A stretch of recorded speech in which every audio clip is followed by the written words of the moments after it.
everybody, what is going on today? Let's just click that off. There we go. I got a little ad popping up here.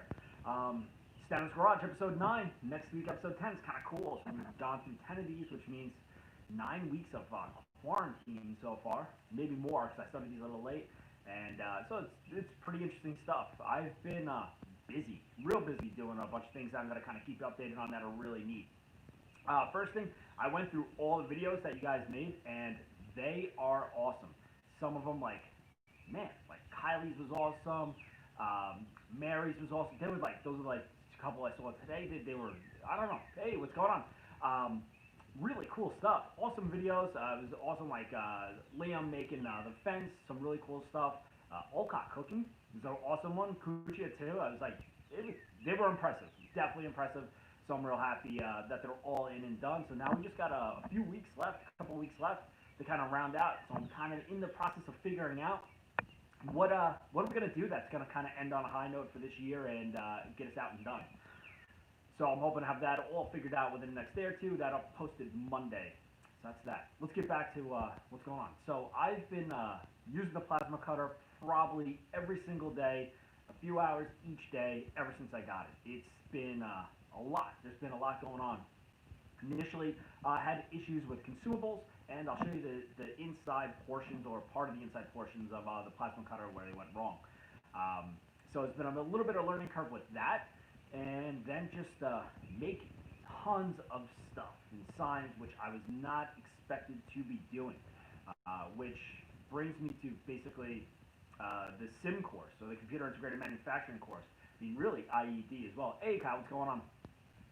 The stuff that we are learning in these Project Lead the Way courses in IED, SIM, even CEA and POE, they can make you money. There's no doubt about it, especially IED and SIM. You can all be making money pretty much right now. Hey, what's up, Imperial? It's amazing. It really is.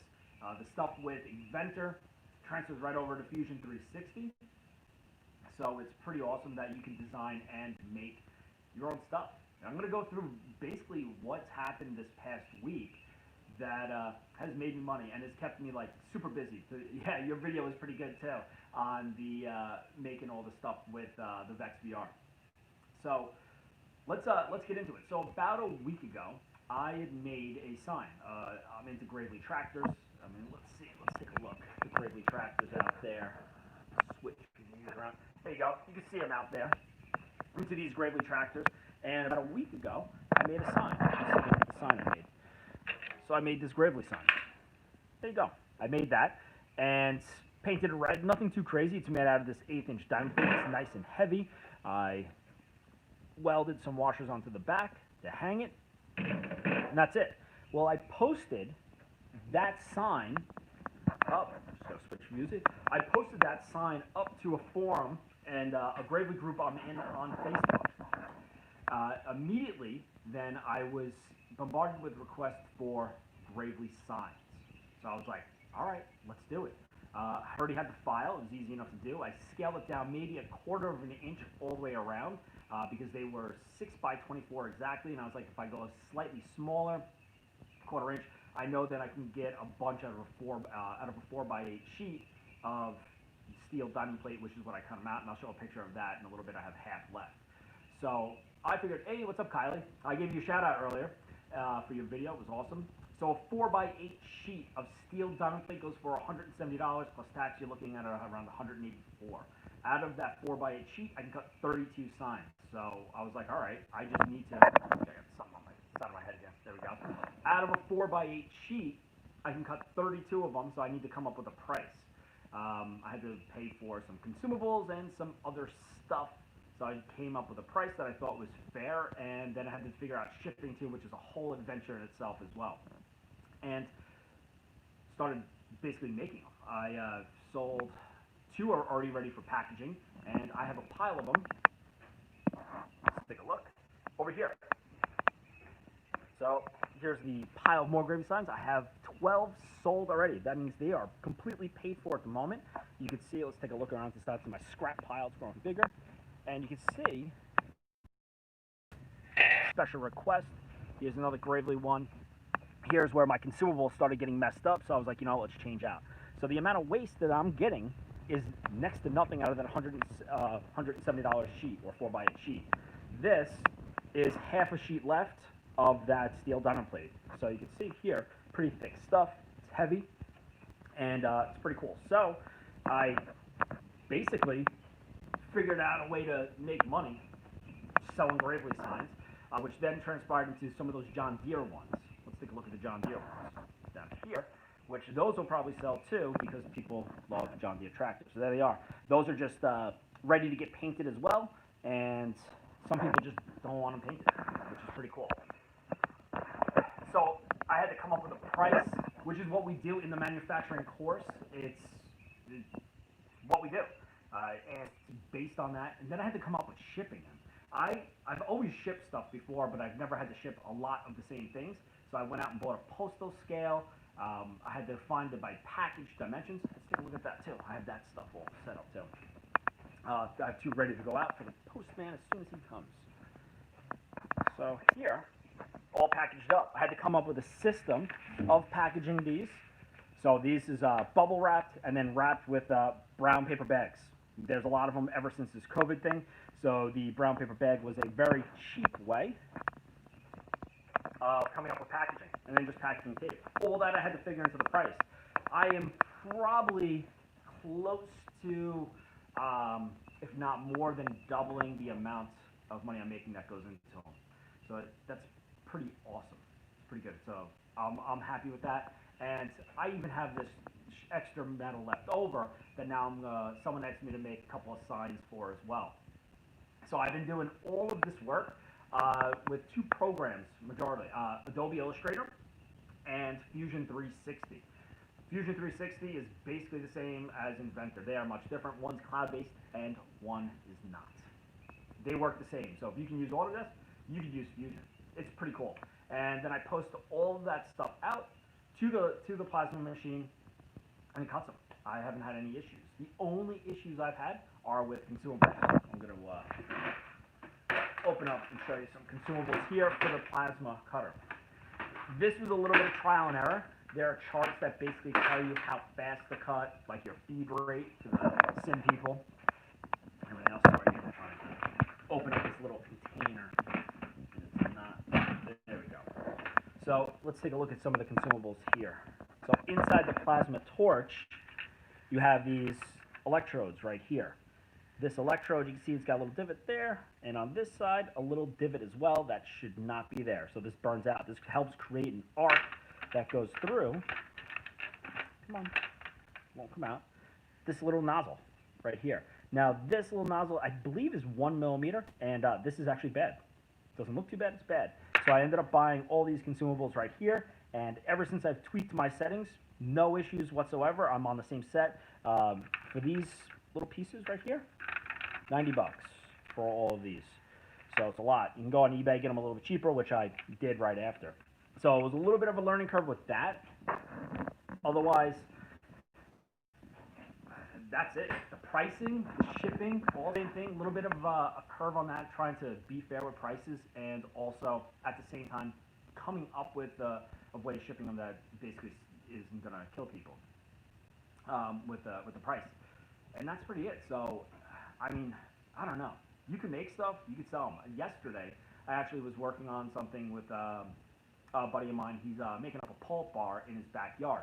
And we developed these brackets that then could be used and shipped so that people, that all they need to do is go to Home Depot, buy some 4x4 posts, use these brackets to bolt it all together, and then have a pulp bar that's sturdy. Because gyms probably won't be opening up anytime soon. I think I don't even know what phase we're in. Phase 1, 2? I don't even know what the phases are. All I know is that we're in phase 1, and I think gyms and restaurants are like the last phase of whatever number of phases there are, which I think is 5. Who knows? So people are going to be looking to do things, especially over the summer, outside. So I might be making those too. I was cutting those out of 1/4-inch steel, so they're relatively heavy. But the plasma cutter, amazing. Combined with stuff using like Adobe Illustrator, which we teach at the high school. It's there. So Ms. Holtz teaches 2 courses, I think it is, on Adobe Illustrator, or using it, that have Adobe Illustrator on them. we do the Fusion 360, or we'll be switching to Fusion 360, but Inventor, it's still same process. Oh, it's a chipmunk that just ran right through my garage. I don't know how we did that. There you go. I don't know why he's around here. Little chipmunk. It's very nice. And yeah, so that stuff is directly due. So if people want to take advantage of what we're learning, you can. This is better than anything like English, you know, even some of the sciences. Like, you can't make money with that stuff right away. You can't make money with a lot of that stuff ever. And here we're doing stuff that you're learning as ninth graders. You could be making money. And that's why, you know, I kind of push it hard. And I'm going to push it even harder next year. I think I'm going to make the sim course nothing about making money because, you know, people are losing jobs. I think 1 out of 4 people are like applying for unemployment. And here I am in my garage making money doing science without an issue. I got a friend who's a welder who is busier than he can ever be, you know, doing this stuff. And people are losing their jobs. So it doesn't really make much sense to me. So I'm going to be pushing for that next year. Hopefully we'll be back in the classroom like normal. I can't wait because I'm sick of working from home like this. But I do like to make signs, so that's fun. And that's pretty much about it. I got nothing else for today. Oh, what else? Other projects I've been working on. Butterflies. People love butterflies. Let's take a look at the butterflies. These butterflies, same thing. These are all cut with a plasma cutter. Look at these beautiful butterflies. These, the 3 colored ones, are actually sold. I sold 6 of these yesterday. 6 butterflies. So I came up with a little bit of design and then basically cut them out of the machine with the machine, welded this little 1/4-inch round stock to it, and we got our butterfly that sticks right into the ground. Then some I leave unpainted right here, like this one, and that's it. Pretty cool. Sold 6 of those. So these 3 are all sold right here. I sold another 3. This one's an extra one right there. A friend of mine wanted a sign made up for the house, so this one is pretty cool. I'm going to actually cause it to rust and then seal it, which is another thing I've been playing with, boiled linseed oil. This allegedly seals metal after it's been patina, so I've been using that. Some bubble wrap, Gravely signs, postal scales. I mean, it's been crazy. So a lot of projects for that. I've been playing with cutting designs out of saws. So there's that one. This was a failed attempt. This is when my settings weren't adjusted right, so I was blowing out the metal and getting it too hot. No big deal. But I got a pile of more saws right here to use. I got those dirt cheap on Craigslist. So that's pretty awesome as well. What else? You can just see just piles of metal I've been cutting through. So, oh, I made a sign, 2 signs for somebody, traded for some tools for, which was pretty cool. So I got my money back in trade. Works for me because I can always use certain tools. Got a nice little bandsaw. And that's it. So videos were awesome. We're going to come up with like a cool idea to round out the last 2 weeks of school. I'm thinking ballistics, making something that shoots. Catapults, blowguns. Mark Beckman brought up the idea of a blowgun that he had made that went through his wall, which probably parents won't be happy about, but it was awesome. Who cares? It's really cool. So, man, everyone will have to make one. We can make different designs and stuff, so that will be for coming up Monday. I'll be getting that posted up. But videos, nah, some of them they were awesome. You know, most of them were awesome actually. Some I was like laughing at just because they were really good. They were awesome. So that's it, people. A lot going on. I'm actually going to go build a dollhouse with my daughter for a little bit. Sub's graded. It's Friday. And look forward to Monday to the next assignment that we will get through. So I hope everyone has a fun weekend, enjoys, stays safe. Don't call it in. So sorry about that. Have a great weekend, everyone. Bye-bye.